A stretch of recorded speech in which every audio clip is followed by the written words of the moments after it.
chatting, what I'd like to do is jump right into our program because I'm not sure one of the folks that we have on today is Jessica Johnson. She is another collaborator who does a fantastic job of supporting our Encountering Innovation. She's a teammate of ours in the Johnson County Community College Small Business Development Center as the regional director. She basically is the position of host for our conference when it's physical, and even more challenging when it's virtual. Today, based on some things that we are working on as we continue to innovate our matchmaking and our tech transfer, we are trying to do our best to listen to our innovators and our matchmaking advanced manufacturers as you ask questions, and we very much appreciate your questions. Your questions help us to hopefully respond fairly quickly in ways we can assist and improve the conference and give you better information. So with that in mind, one of the things we were working on for the conference was a tour of the virtual booths. And in doing that with our tech scouts tend to show up, whether they're physically at our physical conference or whether that's at a virtual conference. We try to work hard at getting them in one place and settle down. That has to do with my experience when I was in New York City. Every day we were at a different location. So we would spend an hour or more literally traveling through subway, Uber, or whatever, taxi, whatever you had, bus, a variety of ways to get to wherever we were going. And there were times we were going up an elevator in a building knowing this is the building we're supposed to be in, but we're on the wrong elevator. We were up and down and all around. Then at the end of the day, we had to go back and find our way back and then start over the next day. We have learned to do our best to not do that to our tech scouts. That wears them out. 50% of the tech scouts the first year were off work the next week because they were sick for an entire week. So I've lived the day in the life of the tech scout, or a week in the life of the tech scout. So we try our best not to do that. We want them up, alert, and focused. So we're in doing that. We put them in what we call the pitch room. In this case, that's a Zoom conference. They'll be in one location, and they basically stay there for the bulk of the day unless they want to leave the room and go into the conference platform. With that in mind, Valerie and Jessica came up with an idea of taking the tech scouts on a tour.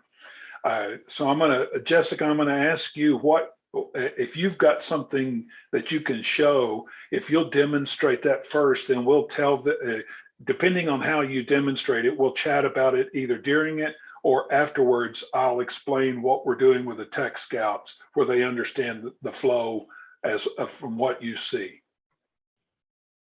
Sure. Thanks, Alan. Glad to be here. And so what I have for you is we're using the exact same platform we used last year for the Virtual Encountering Innovation Conference. So we have all of the virtual expo booths. I'm able to access them. So it should give you a good idea of what your booth could look like. Alan, I don't know if you want to go ahead and talk about, or I'll just jump into one. One of the premises that we were talking about in order to get the tech scouts interest peak is having a video. Everything's on video these days. Documents are important to get people's attention. A quick little 2-minute video, that's kind of the way to go. And so the platform in each of these booths does have the capability of having that quick video just to get a sense of who you are, what you have, what it can do, that sort of thing. So what I'm going to do is I'm going to share my screen. Is everyone seeing a bunch of little square tiles? Got it. Got it. Okay, perfect. So this is the Expo Hall from 2020, Encountering Innovation 2020. This is how it will similarly be set up for this year. We're going to categorize the technologies and then resource partners, tech coaches, so on and so forth. So it'll be a quick quick way to go in and filter out if you just want to see a certain technology. Maybe it's medical technologies. We're going to have a category for that, aerospace technology, so on and so forth. So it's going to be quick and easy to go in and filter the best way for you to see what you want real quick, fast, in a hurry. So going in, each exhibitor has their own tile. So this is your virtual space. And I've chosen, I don't want to choose Allison's first, but that's one I'm going to go to. Dropless. Let me find them. Let's see. So Dropless drop aids.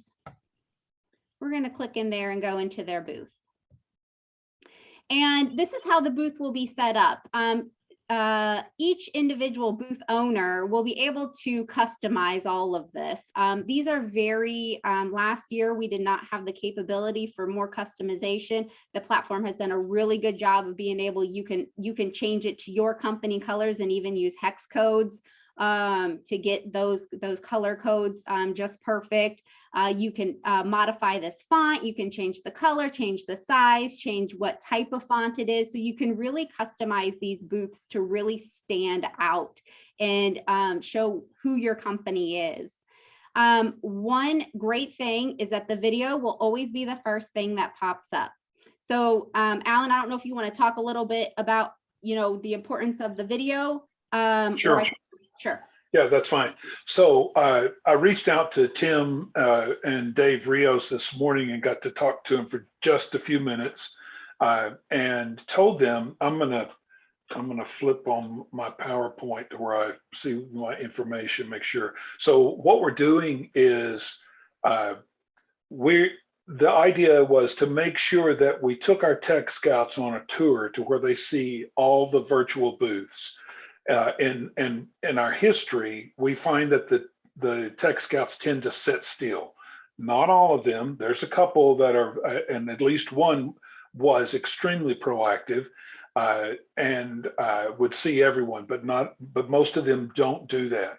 So what we're challenging them with this year is what Jessica is going to show you in just a few minutes. On the tour, as they sit in one Zoom room, they'll be able to watch what you're watching basically happen. They'll see. What we're going to challenge them with is we're going to let them see, they're going to go on tour prior to seeing the pitches for that day. On Monday, that'll have to happen that morning. After Monday morning, then every afternoon, after the pitches are over for the day, the tech scouts will go on tour for what they're going to see the next day.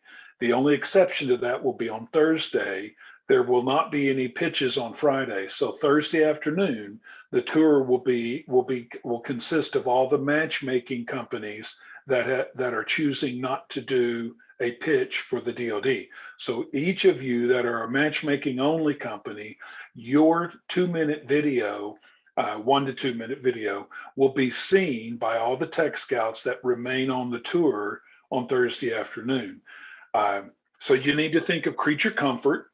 Tech scouts have been sitting in their office. They've been listening to pitches. Some of them will have gone all week long. Some will be in and out.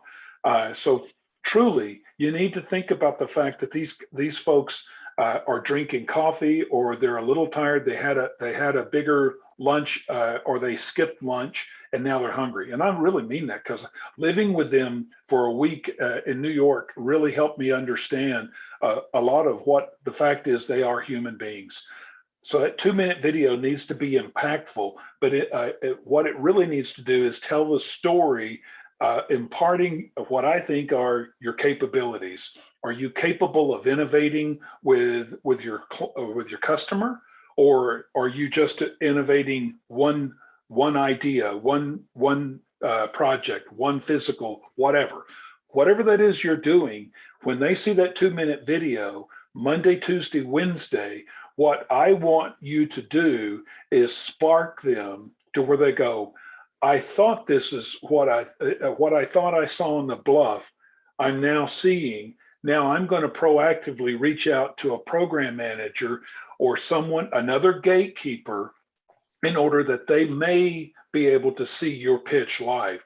we're going to challenge them with trying to be prepared to invite others into the pitch room whenever you pitch. Now, obviously on Thursday with the matchmaking only, what they're going to see is are there capabilities that they're looking for in order to help some of the innovations that they're pushing to become part of the DoD program or the Department of Homeland Security, Department of Energy, several of those that will be there.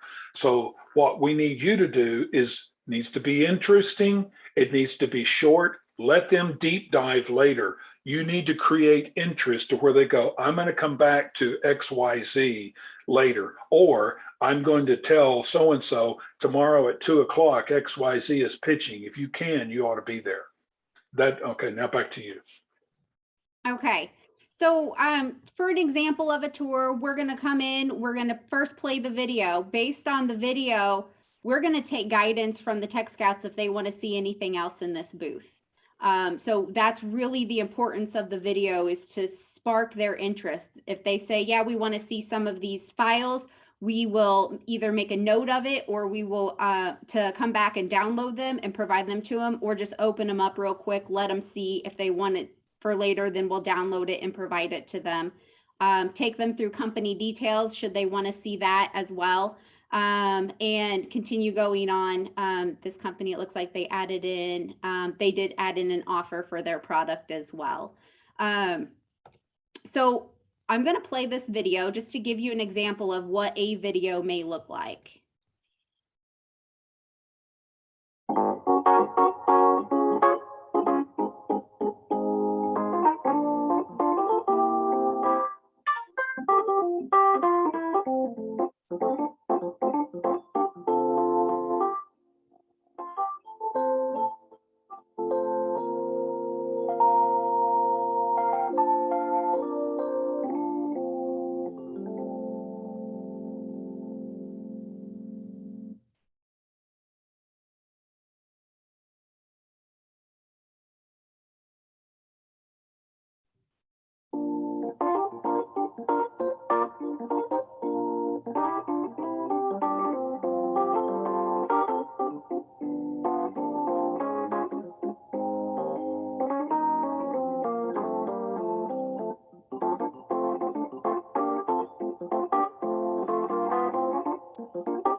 Okay, so that's one example of what a video could look like. I have one other example to show you, which is completely on the opposite side. And I do see 2 hands are raised. Let me get to those other 2 videos, or that other video, and then we'll get to your questions. So then the second video is more of a professional. So the first one you saw was done, it looked like on an iPhone or some cell phone. with some sound and text over. This is an example of another type of video. Assets is a problem that can not only lead to waste and lost money, but also potential security threats. Asset tracker technology is a proven solution, but it's the simplicity and superior connectivity that make the Allosense difference. Simply provision and register your tracker, attach your tracker, then immediately begin to visualize and analyze the real-time data of your assets, all from your dashboard. The data flow starts at the device, collecting data, then storing it. From the tracker, the data connects to the cloud using a combination of satellite, cellular, and our proprietary mesh communication technology.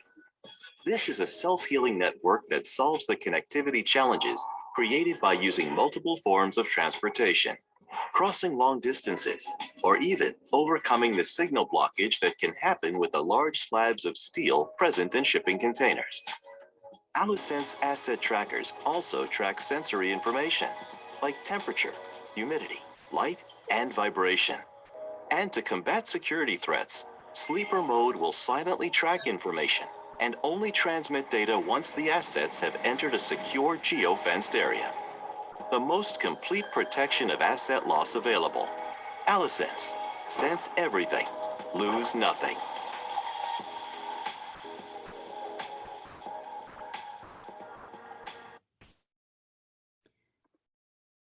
Okay.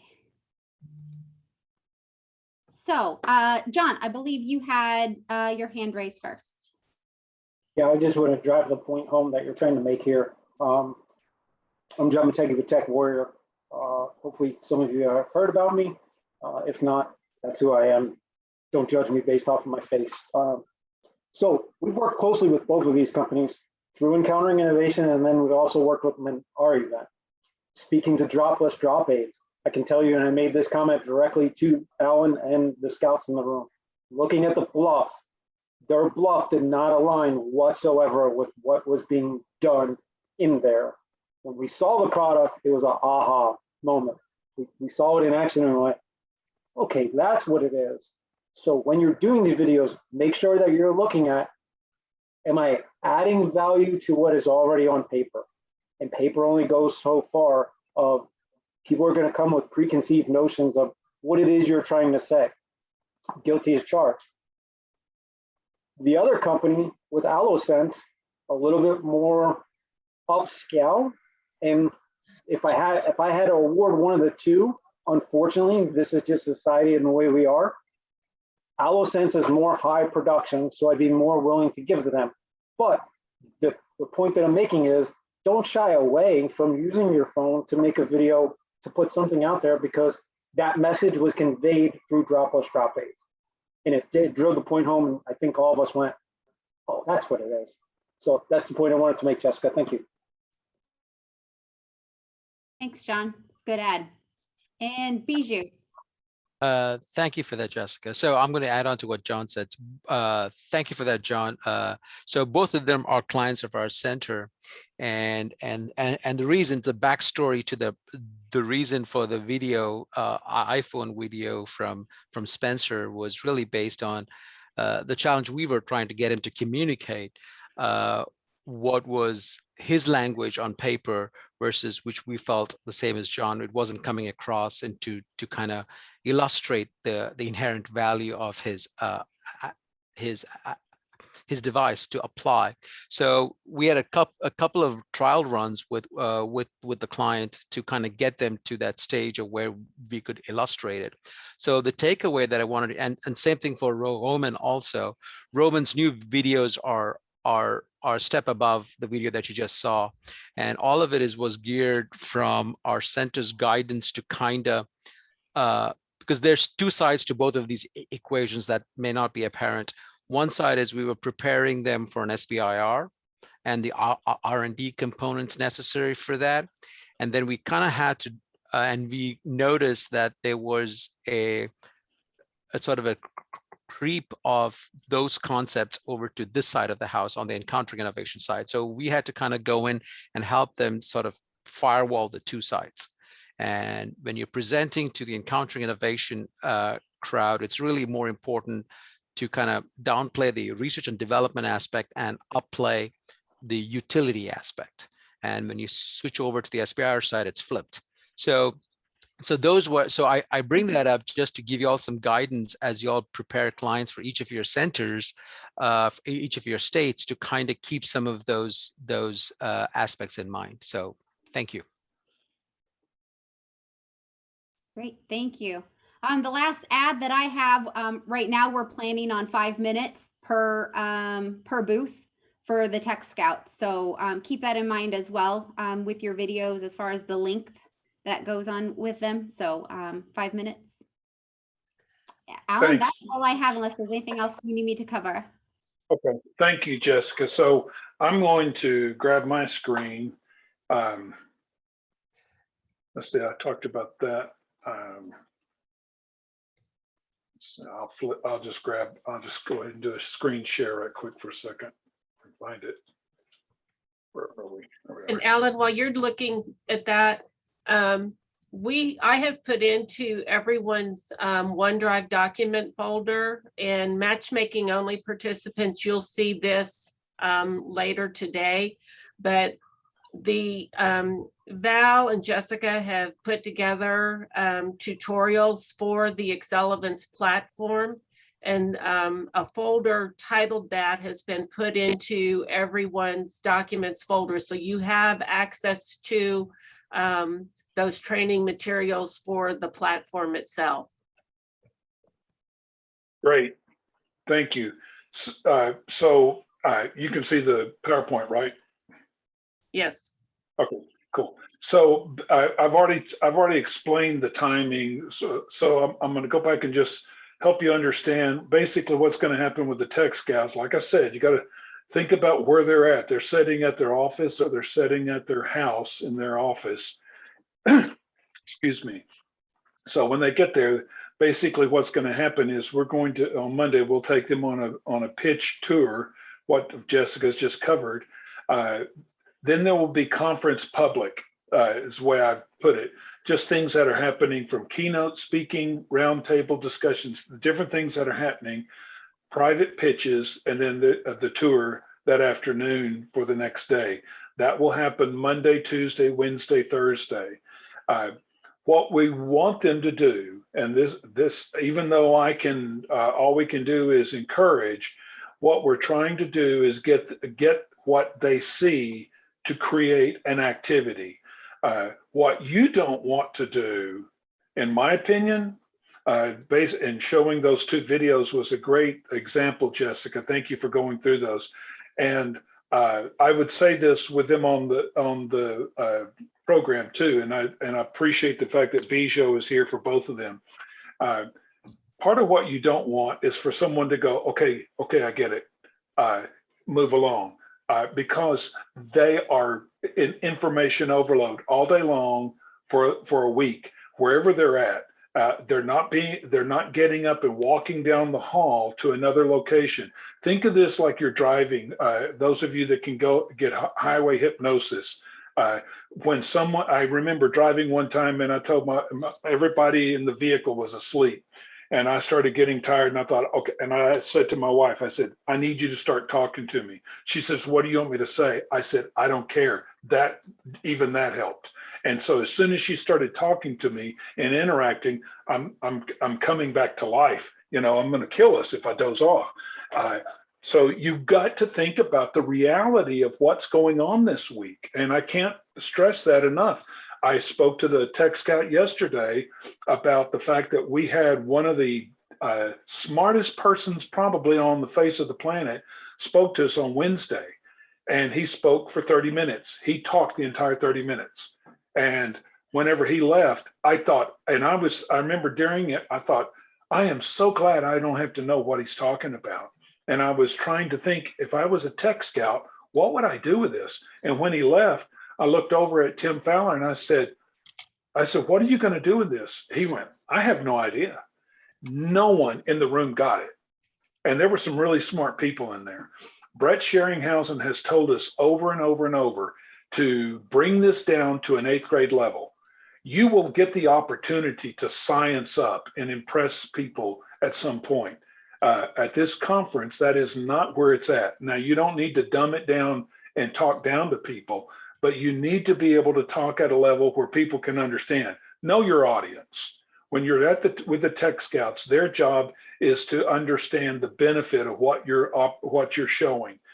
Whether that's matchmaking, what is the benefit of your manufacturing prowess? What have you done that they want to know about, where they can go back and refer others to you?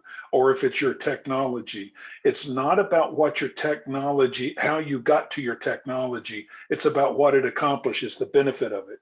And then, like I said, don't be so enamored in your video that you forget who your audience is and what time of the day it is and what they need to see in order to move along, because you want them to deep dive later.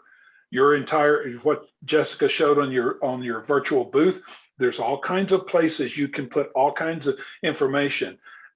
I've had a client one time that didn't get a grant, and it was a local grant, and he was very upset. And I sat on the grant judging committee, and I realized what the process was like. I felt like I was taking a test in there, having to understand every person's private pitch on paper. And at the end of the day, or at the end of the time, I was the last one in the room. And I thought, what on earth how am I this slow? And then I found out that we had the right to judge any way we wanted to. We had the metrics, and I was told, if you can't find it, you can put a 0 on there and just circle it and put 0. I guarantee you, the next time I went back in there, I was much harsher with the people that I was judging, because I was tired of having to try to figure out what they're doing whenever they can't talk to us in a way that we made it simple. That same client, I told later, I said, you want to get the grant? I said, look at the metrics and answer the questions exactly. If it says on a scale of 1 to 5, what would you say and as you go through that, I said, go ahead and score it for them. I said, if you'll, instead of being so in love with the English language, if you'll just get to bare bones, basic information through there, you'll make this work. He did it. I would say he probably felt like he dumbed it down in a very extreme way, and he flew right through and got the grant. And I thought, you got to think about the people. I know I'm sounding like a broken record, but you got to remember that. So as you're going forward, the next thing that we're hearing folks talk about is their capability matrix to their capability statement. If what you're doing, as you're trying, I'm going to read this. Remember to try to be the company tech scout who doesn't know anything about your company. As you're going into your presentation, your capability statement, these people, if they have an interest in whatever it is you have, your manufacturing capability, your innovation, your technology, they're going to research you. You need to go back and research yourself. What will they find? When's the last time you've researched your name, your company, to see what information pops up first? Whatever they find, are they going to draw the natural path to understand your technology or where you're going? I talked to a company recently where Rick, I think Rick's on here. I thought I saw him. Where we did the investigating of the company. Well, who the company is and who they represented were two different companies. The parent company is who we saw, and we couldn't draw the natural path to the company that had been purchased that was bringing on what they were doing. Second of all, their parent company is their number one customer. Well, their parent company is quite well known, and they should be bragging on that, and they didn't do that as well. So the two things we saw there was understand how you're going to be researched and what people are going to find. Are they going to draw a wrong or a misunderstood conclusion about you? Just be very straightforward. It's not that complicated. You don't have to do it. It doesn't have to be that extreme. And how do I make this clear? Our parent company was first, they purchased us, we were this, and now with their assistance, we are doing this. This is our capability and this is our focus. You know, that type of thing. Those are the kind of things we're talking about that can make you stronger in that interaction with the Tech Scout of either the company Tech Scout, whoever that is, or the Tech Scout with the DoD. Make it very straightforward. Fill in the blanks for them, whatever they're assuming, because at the end of the day, this is about your capability, your innovation, and what the need is, nothing else. All the other stuff is clutter, or as I say, it's kind of like that fog on the mirror or the glass. It fogs in between what I'm trying to see about you versus who you really are. So all we're doing is clearing that up. It's that simple. And I go back to the guy that was probably a double PhD that spoke for 30 minutes. He didn't give anyone time to ask one question. And when he left, his communication fell on deaf ears because no one understood him. That's not what you want. You want to be able to communicate in a way that they get it and they can move forward. All right, I see chats popping up. That's basically what I wanted to get impart to you was what the Tech Scout life will be like that week, to where you understand them a little better, whether you're a matchmaking only or you're doing tech innovation, and then realize the value of that 2-minute video as well as your other documents. You get them interested, then they deep dive or they refer others to you. Alan? Yes, ma'am. Have a question here, but before the question, I know I had one earlier. Last year we had, during the event, we had the public demos and the private poster boards. Would you like to refer to that, and kind of that, in essence, that won't be happening this year? And right. So going back to how what I said from the very beginning of today, and that is your questions help us move forward in understanding what we're not communicating to you properly, or that we've miscommunicated to you. In that same regard, when it comes to our virtual conference, what we found was a lot of work going into very little benefit. We couldn't see the benefit from it. The virtual booth, if we take them on tour, then your virtual booth has an opportunity to provide information in a way that they want to act on it. Your poster board is a public document. So what we want, whether that's a capability statement, capability matrix, or it's a poster board from the tech transfer side. And so what we're doing is we're trying to get everyone to come to your virtual booth, see enough information that they want to download or ask for more information in order to reach out to you. That wasn't happening and at best we could see, that wasn't happening in the public demonstration. As we move forward, and we think we'll end up back at a point where we'll physically be together, we're looking forward to Tech Warrior and what they do with the demos and what they see from the demonstrations, and seeing those in person again. When that happens, we probably will see something else of better benefit. That's not online with the public demonstration in the conference. That's not what we saw. That sound right? yes. Okay. When will Matchmaker Bluffs be due? And if you're selected for pitch and matchmaking, will the same bluff be used?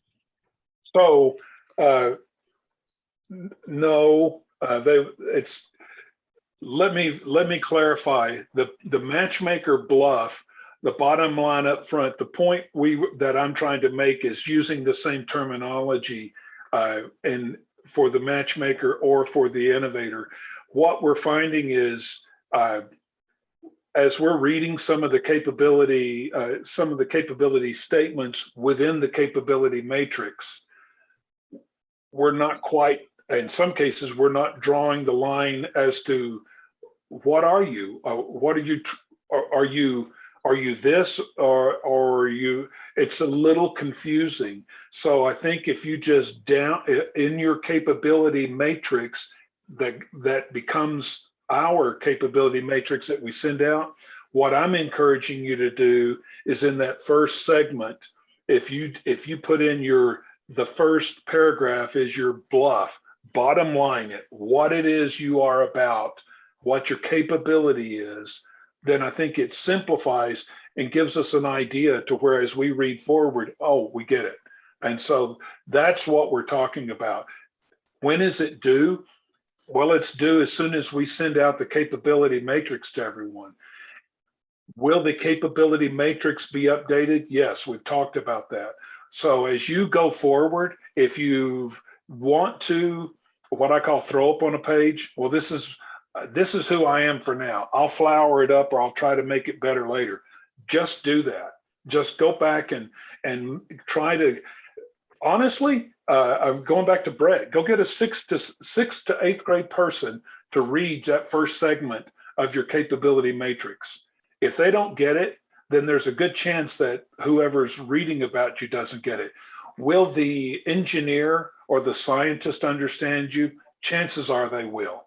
The problem is the SBLO or small business liaison officer, small business specialist, the tech coach, the tech scout, those that are scouting to refer to the engineer are the ones that will most likely read and then refer first.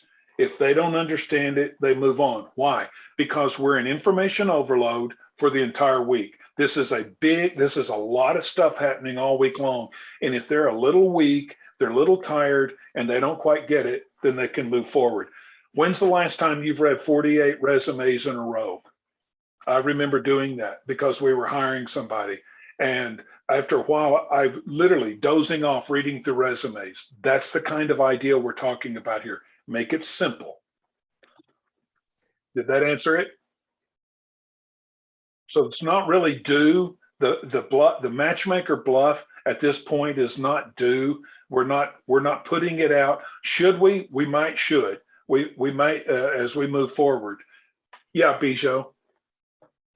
Thank you, Alan. So one of the things that I'm presenting it more for a discussion here is Sure. the capability matrix is more really geared towards the primes. And at that point, as a company, you have a certain level of competency, or you should have a certain level of competency. And so, Rick, if you would kind of bridge that a little bit and kind of expand on that, which we don't necessarily need to have on the innovation side of the house. So the innovation side of the house could be 80% new innovation and 20% sort of the development of that towards a prototype. But I think it's kind of flipped over on the capability matrix side, because you are essentially stating as a company that you have the capability to make X with certain specs. So you're a lot more mature on the production side of it. And so to me, the reading of the bluffs would need to be separate, and we would need to give guidance to the companies accordingly. So I'll stop there and get your feedback. Thank you. So first of all, Bijou, thank you. That's exactly right. Basically, what I'm trying to say is pay attention to your audience, and that's what you just said. I'm not saying dumb down the bluff. I'm saying simplify the bluff to give clarity to whoever your audience is, to where they draw the path to where they're trying to go. Anyway, with that in mind, Rick, if you'll speak to Bijou. Yeah, the one thing about it, and it's really what Alan has been saying, is keep it short, keep to the message. When we talk about capability statements, the people that normally look at capability statements are going to be, for large primes, it's going to be the business folks, the small business liaison officers. They typically are looking at a company that has a product that's mature, they're producing it, they've got customers, and they're just trying to get more customers. It's typically not a brand new product. So when you're writing your bluff, what you want to do, you've got to get their attention. And the most important thing is don't have them guessing, is this a product that's ready for prime time? Is this a product that you've already been selling? Or is this a product that's in the development stage? And so you want to state that right up front. If you confuse folks or you try to kind of hide the fact that, well, it's not really quite ready to go, once they're confused, you've lost their attention. And so it doesn't matter that you have come up with a new product. You're already doing the research on it. You know, on the TRL level, you know, you've worked it up to maybe a 3 or a 4, and it looks like it's something that's really going to be good. That's a great teaser, and certainly it's a great thing to have out. You know, actually have out there for folks that might want to engage with you on the development of a product like that, or you've got a teaser out there that says, hey, we're getting close, and they may want to pay attention. But the bottom line is, no matter how you state in the capability statement or how you put it into the bluff, they need to know, is this a product I can run over to Best Buy and buy right now? Or is this a product that's in development, or it's being used on a very limited basis as you're developing it? And be right up front with everyone. That will get their attention, and they'll remember your company. And on a capability statement, we have had some companies that do work, and they've got products and they've got customers, and this is what they do. And but they're also in development on some other technologies. And you can go ahead and state that on your capability statement, that you also do research into these areas and are working on designs on this and this and this. And that'll get their attention. But the bottom line is, you need to be right up front with them and clarify, if you're trying to sell a new product that you're developing, tell them that right up front. And then they'll follow it. You know, they'll follow attention, but don't try to confuse them. And I know that's what Alan's really been pitching all along, is just keep it simple, keep it short, but get their attention right away. Tell them what the heck you're actually trying to do. Does that help? I hope so. Bijou, how does that sound to you? No, exactly. No, I think that's exactly what needs to happen, is that, you know, I think attendees need to understand which side of the fence has more value for them, and sort of that is also part of that assessment is understanding, are they going to find more value for themselves on the matchmaking side, or on the tech socialization / tech transfer side. So, you know, I think by sort of building that granularity in their articulation of their bluff, it goes a long way for them not coming across sort of confused. You know, they're neither here nor there. So thank you. Yeah, I almost feel like we should go back into the capability matrix and put the bluff in there. But this is Rick's program. He's the expert. I'm not. And if we don't have it in there, I would just encourage you to think of your first statement in your verbal sections, clarifying the bluff to where people understand straight up, this is who we are, this is what we're doing. To something Rick said a while ago, I think something else that would help is, as you're innovating or you're manufacturing, whichever it is you're doing, from the TRL to the completed project, product, if you're not into innovating or creating customization for someone, I think you ought to state that. We got our product, this is it. If you're into customization, if you're willing to customize further development, I think you need to state that. In my opinion, I think that's the kind of stuff that gives clarity as to what you're about. and invites, because what you don't want to do is you don't want to invite a conversation that you got to defend and go, no, no, no, that's not what we're doing. I think you want to invite conversation towards collaborating together, not diametrically opposed to each other. So create that conversation or invite it by just being upfront, as Rick says. Yeah, and to add to that, Alan, I'll give you a real world example of a client of ours who's presenting at this event. One of our conversations with the client was really around the subject. Do you want to be proposing a product, or do you want to be proposing your capability to make multiple products?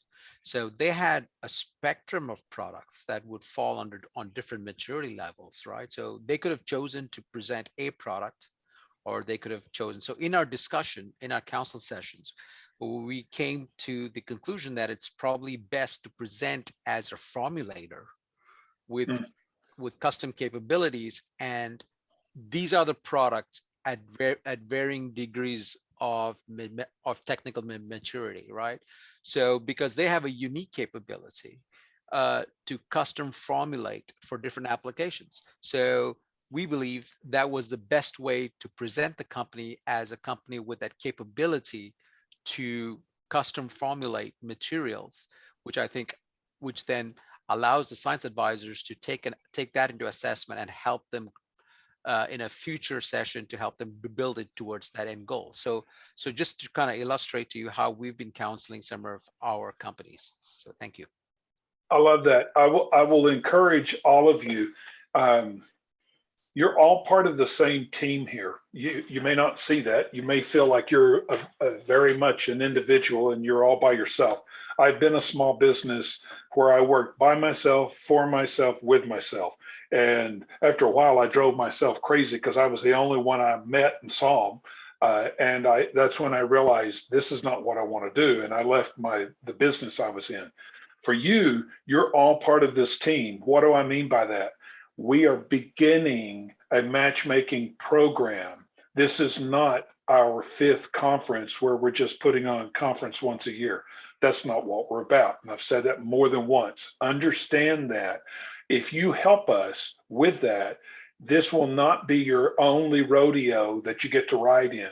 This is the beginning of a program that you help build the reputation to where Boeing goes back and tells the SBLL officer, if you've listened to her from last week, when Diane goes and tells someone at Lockheed or Lockheed Martin or one of the others, and she says, hey, consistently, these people were well prepared. They didn't waste our time. We were able to get to the information. We were able to have productive conversations. Their documentation is well done. That kind of information will go out and beget more to come back to us.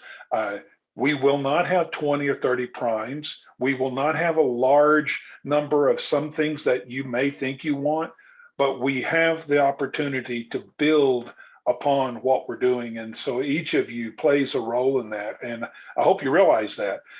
Please keep asking questions. You help us where we can come back and give you better information individually and as a group. So we do covet your questions, your wonderment, your comments. Couple questions, Alan. Can you Yes, ma'am. clarify the pitches? This is only done, i.e., is this only done if a business selects you for a private discussion? What details should we be prepared to present? Okay, so Rick, I'm guessing when we're talking about the pitch, what we're really talking about is the matchmaking. How from the matchmaking session point of view, right? Yes. Okay, so Rick, what information? How would you answer that? Well, the getting back to what we were talking about before, you want to get their attention. And so in the matchmaking, and we did go over, we had a couple of sessions, and we'll probably have a couple more, I think, on preparing for those sessions. And the last couple we did was preparing for the materials. One being the capability statement, discussing a little bit about the PowerPoint presentation that you'd want to put in, what you want to have or not have. And then we had a little bit of a discussion on who you're talking to, whether it's an SBLO, whether it's one of the buyers, whether it's an engineering manager, an engineering, basically your technical folks. And that's when you're doing the pitch, what you're trying to do in about 5 minutes is to simply explain what you do, what you sell, what your past performance is. And so in your PowerPoint presentation, what you want to do is you want to be very simple, very clear in the product that you produce, who you produce it for, what's the utility of that. If you're a machine shop and you're spending most of your work is being done for, say, aerospace and space, you're going to be wanting to talk about the types of products that you produce for that. You're going to be talking about some of the requirements that come down when you're manufacturing these. It would get into even talk about the fact that you understand quality codes, which is the paperwork that's done for that. However, if you're doing something and say it's for the auto companies and you're manufacturing and you're a machine shop, but the parts that you're producing are more high volume, they still have strict requirements. You want to talk about the types of requirements that they have, some of the issues that you have to deal with to manufacture those things. The easiest way to put it is you start out, you explain what it is in simple detail, good to go over the capability statement. Now you've got their attention and they know what you do. Now what you want to do is you want them to understand that you understand the requirements and the technology that have to be worked just to be able to produce it. In other words, as you don't want to go into a lot of detail, but if you say, hey, I do things for the car companies and the requirements that are giving to us are this, we have certain technical standards that we have to adhere to. We also have paperwork and as far as the materials, that type of thing. You don't want to go into too much detail. You want to give them enough high level discussion of how you manufacture it, problems associated with it, how you overcome those. At the end of that second 5 minutes, they understand that you're the person they want to talk to related to that type of product. So in other words, in 5 minutes, they're going to understand you have expertise in it, not by going into minutia detail, but going into high level, how you manufacture it, the standards that you have to manufacture it to, the problems that are typically associated with it. By the time you hit those 3 things, 5 minutes will have gone by and you'll still have the attention of the person that you're talking to. So that's how I would approach it. That's good. I see we have Bijou's hand. I guess you got a comment to go with that. No, I just didn't lower my hand, but thank you. I see a question, a great question about the bluff. Do we have an ideal bluff? You know what? That's a good question. I don't have one in my mind right now that I'm thinking of. A good bluff.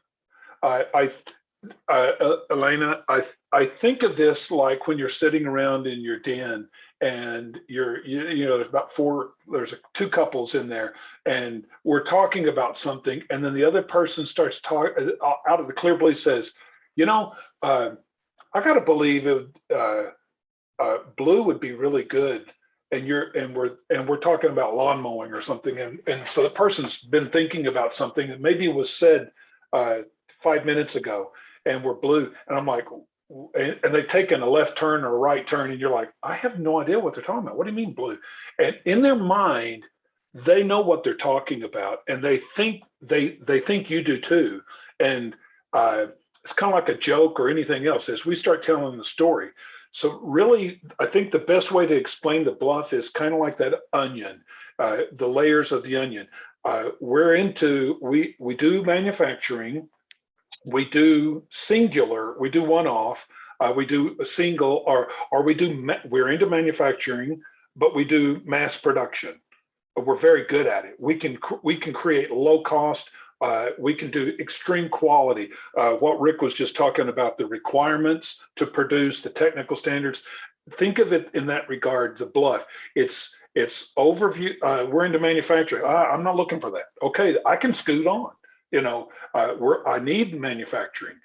We're into one-offs. I need mass production. It's that kind of thing, because we're going to be passing through those quickly. The person that needs you will stop as soon as you start from the beginning. When you say we're doing manufacturing, okay, I'm still here. We're doing one-offs, I'm still here, and we'll do multiple layers, I'm still here. That's what I need. It's so however you can think of those layers to where I get when you say, I think we can do blue, that I know exactly what you're talking about, because the 3 layers ahead of that was stated in a way that I know exactly what you're talking about. Yeah, I've got one other comment on that too. Some of the buzzwords, some of the keywords that they're looking for, and you have to take whatever industry you're really talking about, and as kind of peeling that onion away, there are also things that the business folks and the SBLOs are very, very good at quickly realizing this is a company that's probably not going to be that interesting to us. Here's one that potentially looks like they would probably be good. And I'll give you a good example of that. If you do, and this would be for the aeronautical or the space flight type industries, and they do not, when they order parts, they do not order 1,000 of them or 500, and most of the time not even 50. They're talking about a specific project that they're doing, and they probably want, if it's circuit boards, they're going to want maybe 3 with 4 spares. And literally, that's the kind of low volume they want. So when you're talking with them, they don't want to hear cheap, because cheap means it probably isn't going to work well, and they're not going to want, they're not going to want to deal with you at all. So you don't even have to talk about price, but you talk about, we do low volume, and we do requirements. And with circuit boards, we do requirements anywhere from 20 to 40 layers. We also do X, requirements, things like that. When you tell them that, and you do that in just a couple of sentences, when you do that, they'll say, okay, low volume, they do customization. And we actually had one that I wondered if they should do it, but then the SBLOs afterwards told me that's exactly what we wanted to hear. They said, well, we do these types of parts, and typically we can do it in a week to 10 days. Now, if you need it shorter, you need it in 3 to 4 days or 1 to 2 days, we are going to triple the price for the first one, and it will probably be as much as 10 times as much if you want that within 2 days. And afterwards, they told me that's somebody we want to talk to, because they're upfront about the pricing. The other thing that I'll stress is don't try to say you can do everything. Whatever you do really well, that's what they want to know, because if they try to do business with you and it turns out you're really not that good at those one-offs that you just threw in there, they're not going to come back. And the buyers are under a lot of pressure to make this work. And if it doesn't work the first time, they're not going to come back a second time. So whatever you do really well, that's what you want to put in your bluff, and stay there with it. They can ask, hey, can you do this and this? And to that you say, we have done some of that. We don't do a lot. That would be a custom thing, and we'd have to talk about it and leave it there. But what you do really well, that's the bluff. I think part of what Rick has helped me with, and I know we're in overtime, so I'm I'll try to be brief, but I also want to make sure we're kind of getting where we need to be. Rick has told me if I was a company and what he was talking to me about is like, Alan, understand, you may want to work with a prime or you may think you want to work with a prime, but the fact is you got to get there. You got to get someplace. And if you're not what they need right now and you try to be what they need, you're probably going to create pain for both of you and you're not going to make it. Whereas there are second, third, and fourth tier companies that already work with them. They're taking the beating. They deal with the financial just in time. They do all that stuff, and you're not there yet. But they need stuff that you have. So it's like if you'll just be who you really are, and on your way to getting there, then you'll match with someone. That's what we, Rick, me, Vicky, Bijou, all of us together as a group, that's what we're about, is to attract enough and help us to where we communicate well. Then we'll find connections. Your contract will be with, you didn't know they existed and they're out of wherever, Temple, Texas, or it's, Olathe, that type of thing, or Lenexa. That's what we're talking about. So understand it's a process. And if you do that, then I think you'll connect much better. Alan, can I share the timelines for access to the booth? Yes, please. and Yes. In order to have access to the platform and to your display booth, you will need to have paid your registration fee of $129. The deadline for that payment is September 11th. That's Saturday by midnight, before midnight. The earlier you pay, the earlier you're going to be able to access your booth and start getting it set up, and then also accessing the platform. You'll have access to your display booth if you have paid no later than Friday, September 3rd. And you'll have access to the platform by the 6th of September. So you've got an entire week. It's really cool. For those of us that had been a part of this from last year, you get an entire week to go. If you can imagine, when you go physically to a conference, what do you generally get? You're there the day before, and usually by the time you're worn out because you've been traveling, you go in there and it's 3 o'clock in the afternoon, and they're going to close the doors at 5. So I've watched it over and over. Everybody's scrambling to hurry up, put it up, and do the thing. Here we're talking about having as much as an entire week to set your virtual booth up and get your stuff done. If you're going to pay the $129, you might as well pay it early, just to where you can get done. Our challenge to you is we need you to pay the sooner the better, to where we know you're really going to participate. We want you to participate. If you don't want to participate, you're not certain, opt out early and let us know, where we know the size of what we're working with. That helps us a lot. We don't want to help everyone and then we're at 60. We have 55 matchmaking sessions, and out of those 55, 20 of them disappear because no one paid and they're really not going to come. Just help us with the transparency there. Anything else, Vicki? That's it. Cool.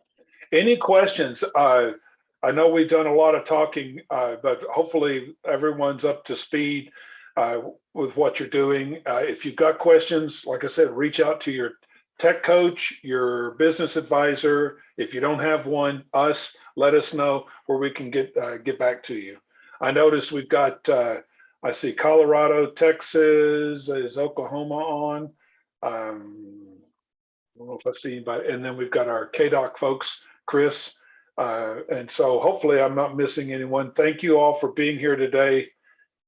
Vicki, you look like you want to say something. Yes, we had a question. How many are actually participating? And at this point, we have a total of 53 between matchmaking and the tech transfer portion combined. We're going to participate. Good. So we're basically, this is not a huge conference this year. but that also means that it's at a level to where we hopefully can have some very productive conversations and meetings. And like I said, just remember, this is even Diane with Boeing has already told us she wants to come back. Are we okay with having meetings where we pull 3 or 4 select clients together and have a meeting with just those?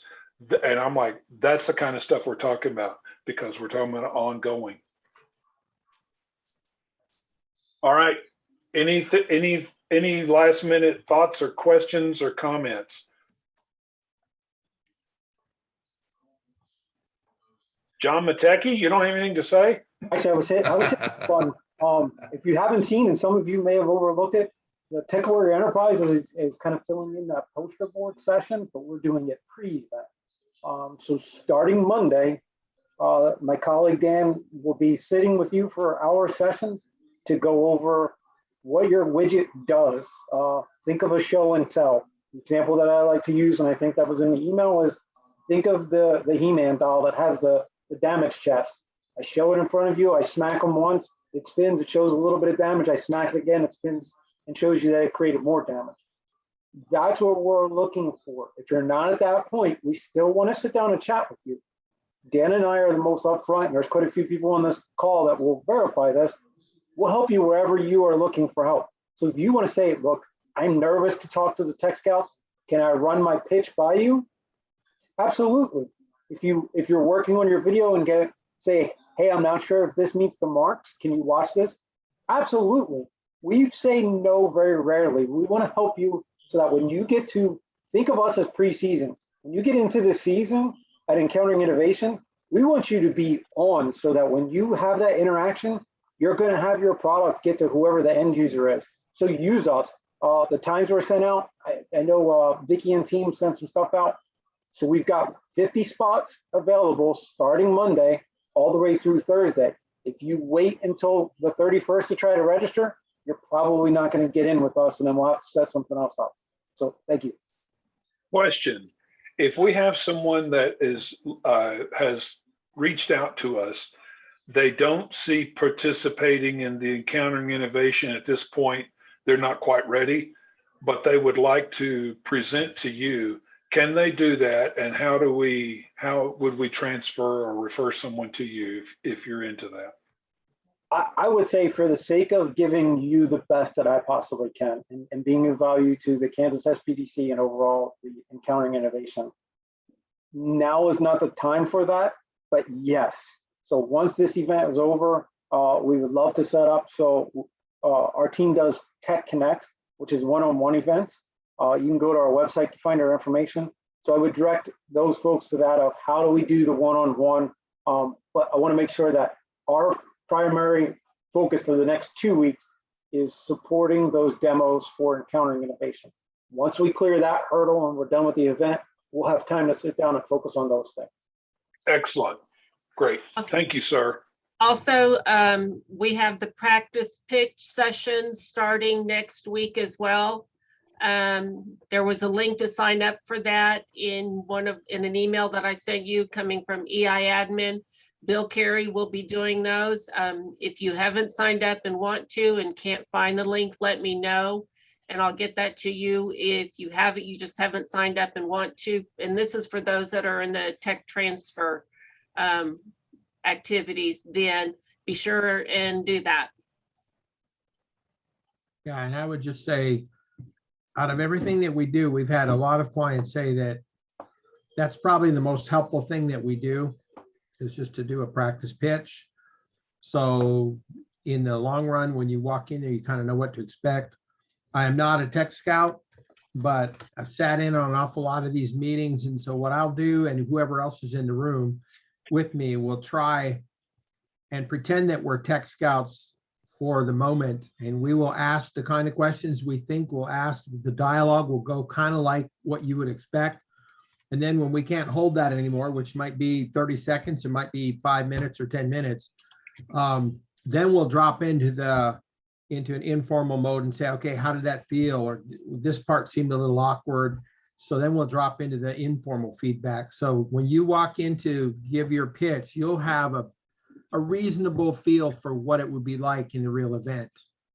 Is that, for those of you that have sat in on practice pitches, I think you know what I'm talking about, and I hope I'm saying that fairly. Bill, we had a question. Can they sign up for multiple practice pitch sessions? Well, I would say start out with one and see where you are. We have done multiple pitch sessions with different people. We can do that as time permits. We want to at least get everybody in once, everybody that wants it. But yeah, we're in this to make sure that you're ready. And you might find that the first pitch didn't go at all like what you thought, and you said, man, I need to redo this, or I need to totally change this. Can I practice again? That's fine.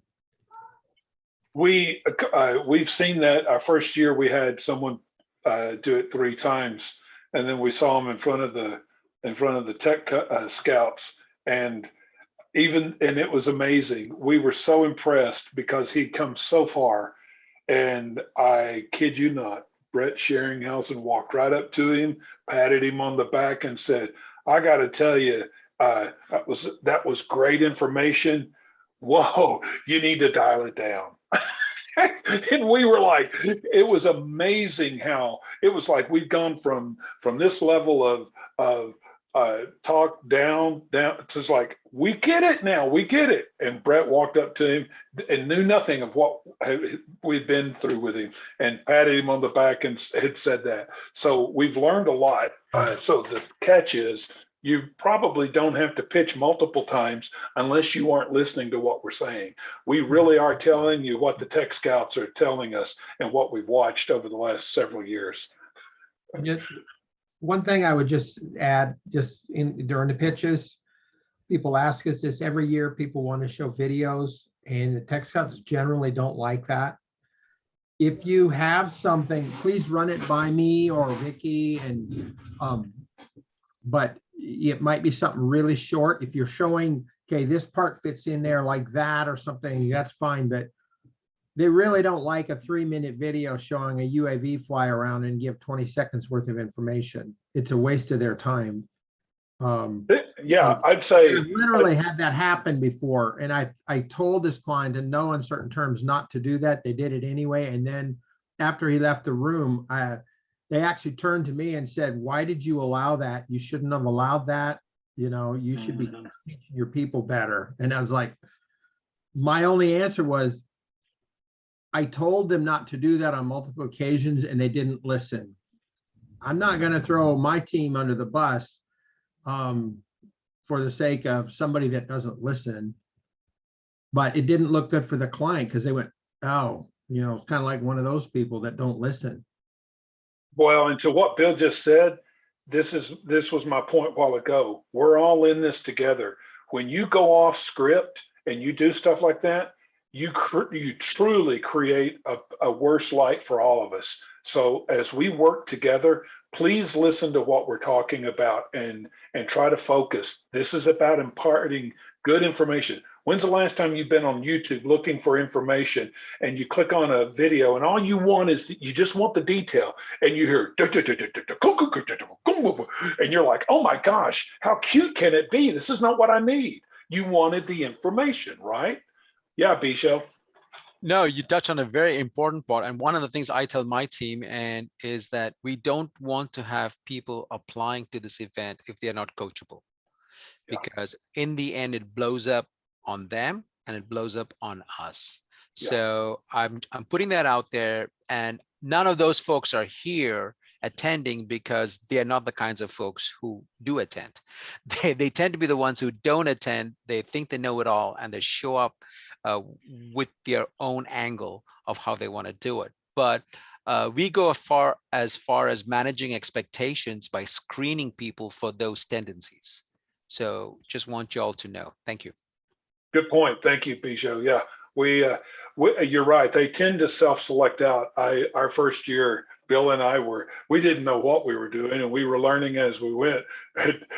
Bill was in the next room whenever I fired a client, and he said, whoa, that was totally unprofessional. I said, no, you don't understand. You need to leave. And he's like, what? I said, we're done. He went, what? I'm like, I can't do this. Yeah, to be But we fair, love you. to be fair, he had been pushing Alan's and my buttons for a long time. Yeah. And then, yeah, it was a bunch I of nonsense. snapped, didn't I, Bill? It's like, oh, we broke Alan. All right. This has been a great meeting. Hopefully, all of you can go out there and tell others, get ready for what you're doing. We wish you well. Like I said, please give us good feedback. Let us know as we move forward. Thanks, John, for showing up and helping us. Ready for you for next week. That's exciting. And everyone else, make it a great weekend. Hug somebody that you know.